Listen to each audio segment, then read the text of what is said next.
হুম, হুম, হুম। কি হলো? কি বলতেছে? বুঝতে পারতেছেন না? আচ্ছা আচ্ছা, বুঝাইতেছি ভাই, একটু ওয়েট করেন।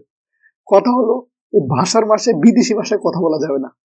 এখন আমি কথা বলতে যাই দেখতেছি, আমি যে ওয়ার্ড ইউজ করে প্রত্যেকটা ভাষায় আসছে কোনো না কোনো ভাষা থেকে, হ্যাঁ? মানে বাংলা ভাষার নিজস্ব ওয়ার্ড বলতে কিছু তেমন একটা খুঁজে পাইতেছি না। প্রত্যেকটা ওয়ার্ডই কোনো না কোনো শব্দ থেকে আসছে। তো এই জন্য মানে কি বলবো আসলে বুঝতেছি না।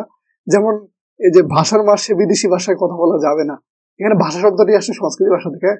আর বাকি ওয়ার্ড গুলো আমার আইডিতে আগে একটা পোস্টে দিয়ে রেখেছি, দেখতে পারেন, হ্যাঁ? তাই আমি বিদেশি ভাষায় কথা বলতে না পাইরা এই এমন করতেছিলাম, হ্যাঁ?